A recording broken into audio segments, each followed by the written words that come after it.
보내주셨어요. 예수 그리스도를. 그래서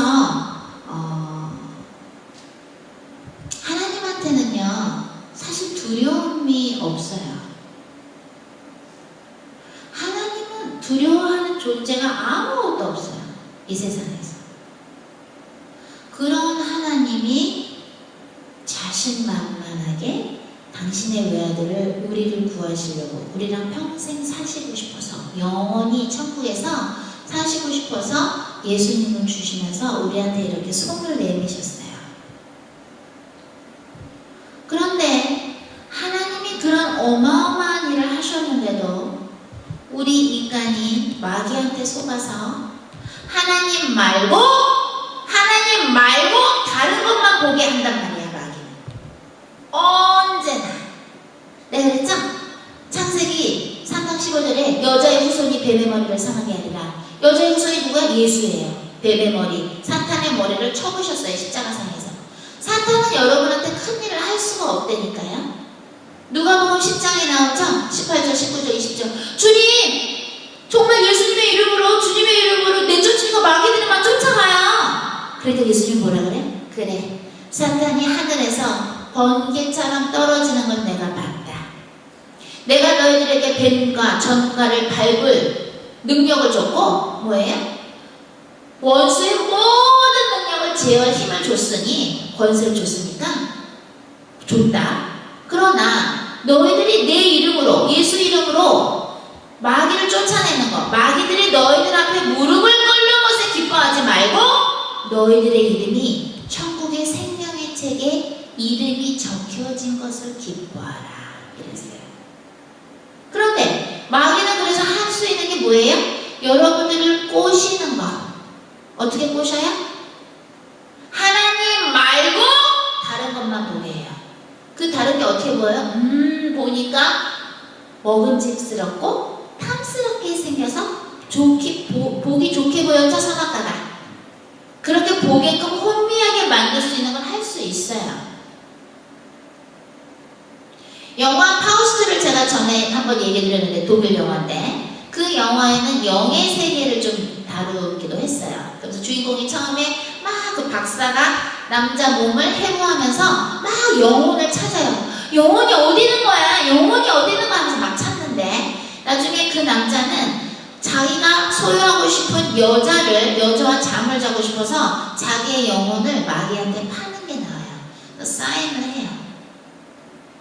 그 마귀가 이래. 내가 너 그 여자랑 사귀게 해줄게. 그 여자랑 소위 잘 수 있게 해줄게. 팔아. 영혼 팔아. 그러니까 마치도 뭐예요? 그 선악과를 먹고 싶어서 하나님과의 계약을 끄는 아담하고 하와처럼 이 주인공 파우스트 박사는 영혼을 팔고 그 마귀가 도와줘서 그 여자는 잠을 잡니다. 근데 그 영화에서 표현을 참 잘했는데 그 여자가 보통 이렇게 시청자들이 볼 때는 못생겼어요. 안 이뻐. 이쁘지는 않아. 못생겼는데 그 남자가 그 여자랑 잠을 자려고 할 때는 그 여자 얼굴이 빛이 나면서 이뻐 보이게 나와.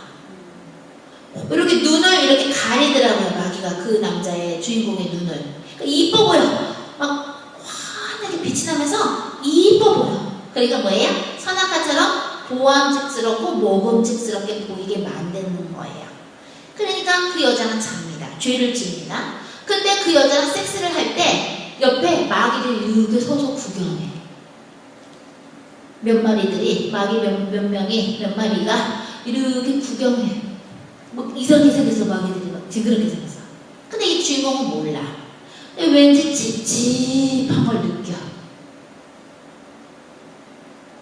나중에 그 주인공은 지옥으로 갑니다. 마귀는 이미 우리한테 하나님이 예수님의 이름으로 마귀를 내쫓는 권세를 우리는 갖고 있기 때문에 마귀는 큰 일을 못하고 여러분을 혼미하게 만들어서 선악과, 먹어서는 안 되는, 따먹어서는 안 되는, 먹으면 정령 죽는 그 열매를 보암직스럽고 탐스럽게 보이게 해요.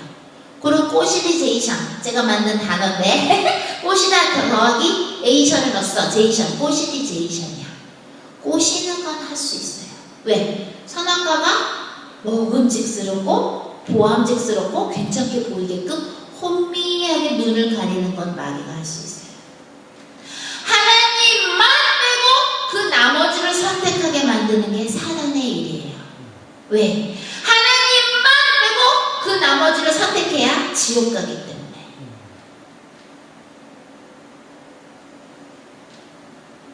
여러분들이 인생에 있어서 한번 하나님이 여러분 운전하다가 갑자기 앞에 차가 꽉 쓰면은 갑자기 쓰면 아! 하고 우리는 딱 브레이크 밟죠? 삐익 하고 쓰게 되죠?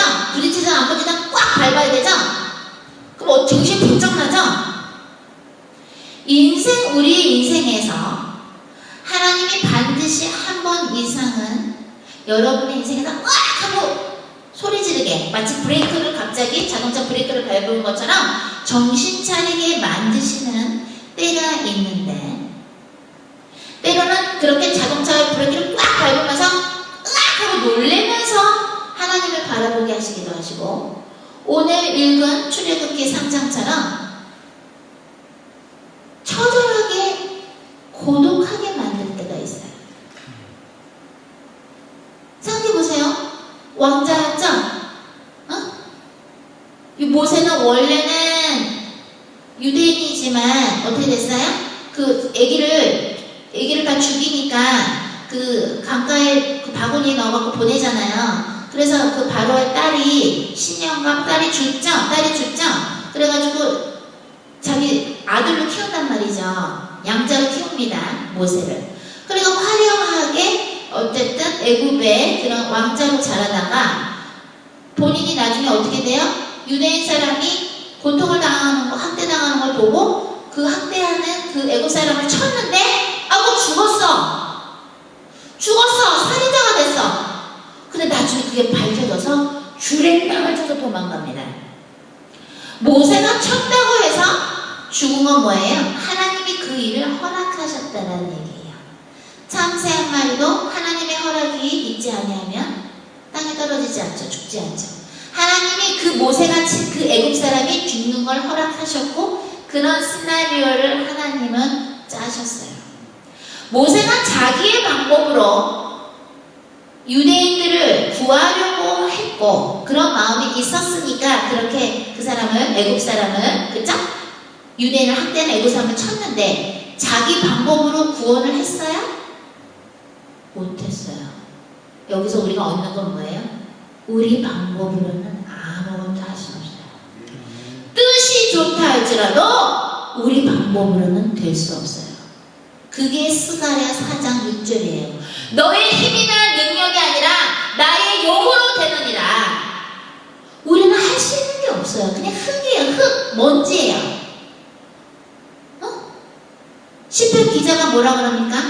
내가 언제 죽는지 그 시를 알려주시옵소서. 그 시간을 알려주시옵소서. 시편 39편에 나와요. 우리는 언젠가 죽어요. 한 번 죽는 게 정해진 거예요. 언제인지 몰라요. 그래서 매일매일 겸손하게 하나님이 주시는 하늘에서 내려오는 그야말로 만나를 먹으면서 하나님이 매일매일 주시는 은혜를 받아 먹으면서 하나님께 여쭤보고 하나님이 가라 그러면 가고 쓰라 그러면 쓰는 그러한 인생을 사는 것이 최고의 인생인 거예요. 주님 안에서 우리가 할 수 있는 건 아무것도 없어요.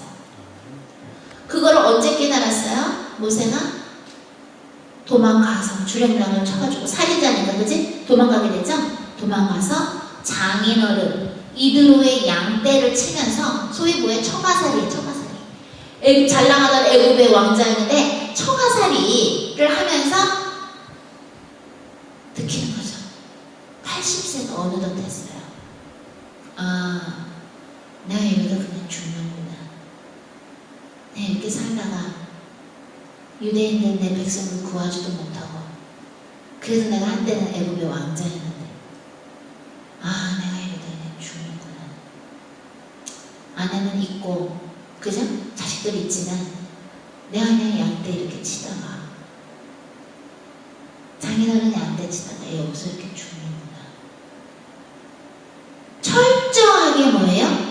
바닥으로 내려갔겠죠? 너 유대인한테 하부라는 거야? 칠 때와는 때마다 완전히 다르죠? 아, 내가 이러다 가는 거구나 이제. 80세에 80세. 아, 이러다 가는구나. 철저하게 고독해졌을 때 철저하게 뭐예요? 옆에 식구들은 있었지만 마음이 어땠을 것 같아요? 제 생각에는 모세가 굉장히 외로웠을 것 같아요. 아, 이러다가 내 인생 그냥 끝나는 거구나. 그때 하나님이 찾아오십니다. 성령의 불의 모습으로 찾아오십니다. 떨기나무에 뭐예요? 불 같은 게 붙었는데 타질 않아. 불이 아니래. 그건 뭐예요? 성령의 불 같은 모습으로 성령이 나타난 것을 얘기해 주신 거예요. 성령 강림은 오순절 때, 펜티코스트, 사도행전 2장 때 내려온 거지만 처음 성령이 불 같은 모양으로, 불 같은, 불은 아니죠 성령이, 불 같은 모양으로 빠란하고 인간한테 보여주신 건 뭐예요? 모세한테 하나님이 성령의 모습으로 나타났어요.